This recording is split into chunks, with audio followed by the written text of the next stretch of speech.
Scorpio, hi! Welcome to Mr. Queen PH. At ito ang inyong weekly reading for June 10 to 16, 2024. So if you are interested in private readings, meron tayong link sa description at sa pinned comment. Paki-check nyo na lang. Ayan, so let's see Scorpio, what's coming to you this week. Scorpio. What is your overall energy for this week? Scorpio. Judgment. OMG, this is also your energy. Major change. Maaring inire-reinvent mo yung sarili mo. May mga gusto kang subukan sa buhay ngayong week na to. And this is also reassessing your situation. No? Nare-realize mo yung mga bagay na you have to let go of, you have to release, and you will, kumbaga, ililet mo lang na hayaan mo magstay sa'yo yung mga bagay na sa tingin mo is beneficial sa'yo. Okay? Anything that you feel no longer serving your highest good, you are releasing that. And you will keep something that is good, that is functional, that is working for you, na magstay sa'yo. And this will, bring you to a rebirth. It's like a brand new you. Okay? Let's see your possible challenge. Queen of Cups, possible challenge. You may feel emotional this week. Pwedeng magiging very sensitive ka sa feelings mo. Pwedeng yung iba sa inyo, merong buwan ng dalaw, no? Oo. Yung mga lang may kakayahan na magkaroon ng buwan ng dalaw. Kasi baka may magre-react na naman dyan. Oo, sabihin nila, lalaki ako, paano ko? Diyos ko naman, diba? Common sense. So anyway, yeah, you might feel, emotional this week. Pwedeng, alam mo yung may mga times, diba, na nagsuscroll-scroll ka sa social media, especially sa TikTok, and laging, ang bilis mong, matouch, ang bilis mong maapektuhan ng napapanood mo.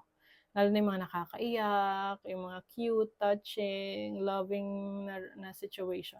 So, you might want to be more cautious, or parang maging maingat ka rin sa emotions mo. Don't let your emotions get in your way. Na halimbawa, masyado ka naman nagpadala sa emosyon mo at meron kang nasabi or nagawa na hindi mo naman talaga minimin, na pwedeng pagsisihan mo lang. Okay? So, be careful. And also, kung kayo ay buntis, no, or merong buntis sa family nyo, mag-ingat. Okay? I just got that message. Mag-ingat. Lalo na sa tubig. Okay? Let's see your opportunity, Scorpio. The High Priestess. Oh, you have the opportunity to connect with your higher self. I feel like parang nagkakaroon ka ng major upgrade sa iyong spiritual evolution. Some of you, maaring may opportunity rin to explore your spirituality, yung belief system mo. You may be trying to start to practice different forms of divination. Iba sa inyo, maaring magiging very much interested into tarot reading, astrology, anything mysterious, anything na nasa occult, anything na esoteric. Let's see your blessing. You have the 9 of Cups. Wow, as a blessing, napakaganda nito kasi this is wish fulfillment. Meron kang mga gustong mangyari, no, na matutupad this week. Anong area of life to for some? Uy, sa inyong career, sa inyong pinagkakakitaan, trabaho, business, merong wish na matutupad. Okay? So, kung wish mo na makapagsimula ka ng bagong negosyo, it will happen, mag-i-increase yung sales mo, yes, mas dadami yung mga customers. And some of you, kung you are working for a company, maaring merong increase ng sweldo. Saya nun, 'di ba?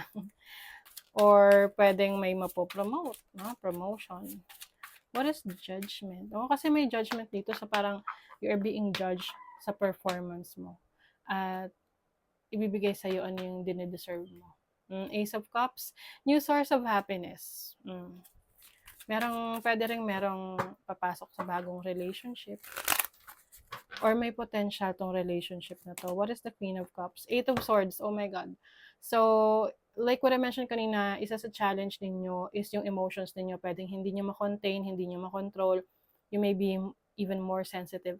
Meron kang mga pinag-iisipan dito na yung nag-overthink, oo, na hindi naman talaga problema, pero pinoproblema mo. So, iwasan mo yun kasi it might get into your emotions na parang nag-aalala ka para sa mga bagay na hindi naman nag-exist. Okay? So, yeah, pay attention to that. What is the High Priestess? You have the Ace of Pentacles. Some of you may opportunity kayo to start a business or a source of income dahil sa inyong pagiging spiritual. Pwedeng gagawa kayo ng mga products that will help others to become more connected spiritually, no? Or yung iba naman sa inyo, magsa-start kayo ng YouTube channel, like tarot reading, YouTube channel, astrology, yeah, na merong potential to na maging bagong source of income mo. And yung iba naman, pwedeng teaching opportunities. Kung mahilig kang magturo, no? Marami ka ng knowledge, you are someone na pwedeng maging mentor or teacher. Yan. So you have the opportunity to share your knowledge to others and at the same time, kikita ka doon. What is the Nine of Cups? The Lovers. Oh my God. Oh, yung iba, papasok sa isang relationship, sa isang commitment. Pwedeng romantic to, no? For some of you, but yung iba naman, pwedeng, this is a business partnership. Meron kang makakatuwang dito sa negosyo na gusto mong subukan. Commitment talaga yan. O, sa inyong money, career, finances, 10 of Swords. The Lovers, oh my God, 8 of Swords. Yeah, I feel like yung iba sa inyo na pagod na sa work, pagod na sa situation niya sa trabaho, pwedeng kayo yung magbi-business at tutulungan kayo ng inyong romantic partner. Okay? Or, hindi man romantic partner, can be someone that is close to you. King of Pentacles. So, parang bibigyan ka niya ng puhunan to be your own boss. Three of Cups. Can also be your friend. Okay? That is willing to help you. Lalo na kung nakikita niya na puro ka, reklamo or problema sa trabaho mo, na pakiramdam mo. Alam mo yung nakakita nila yung struggle mo. So, maari ring ikaw mismo to na nakapag-ipon ka naman na for a business na sisimulan mo. Pwede rin tong more than 2, no? Halimbawa, 3 kayo, 4 kayo sa business na to na magtutulungan. So, sa yung love life, you have the Knight of Pentacles. Meron tao sa buhay mo na maaasahan talaga. Can be a Capricorn, 10 of Cups. Itong devil na to, I'm seeing this as the energy of a Capricorn. Someone na focus sa kanyang trabaho, sa career. Very ambitious kasi yung energy niyan. This can be your romantic partner na sinasabi sa'yo na, uy, mag-business na lang kasi tayo. Huwag ka na magtrabaho dyan, nakaka-stress eh. Ganon. Niisip niya kasi yung family ninyo. Lalo na kung meron dito na magkaka-baby na. Or may mga anak na kayo na mahirap ng alagaan, ipaalaga sa iba. Pwedeng kayo ipagre-resign ng inyong romantic partner para mag-business na lang kayo. 7 of Wands.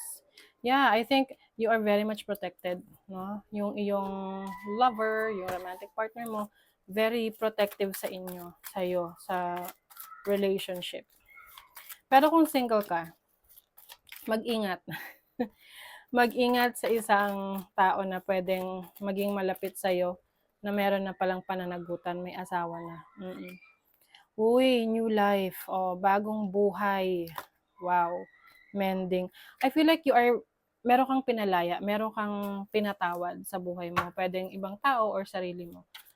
Kaya ngayon, you feel like you are a renewed person, parang bago. Starting all over again. Wow, there's good luck for you, Scorpio.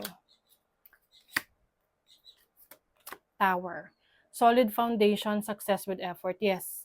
So I think mostly ito yung energy ng relationship mo. Can be romantic, sa family, sa friends, na solid yung foundation, na tutulong sila para mas mapaunlad yung situation mo. Oh, love, love, love. Ang ganda. So, ngayong week na to, you will experience love. No? Yung talagang meaning ng love. You will feel love. You will feel appreciated.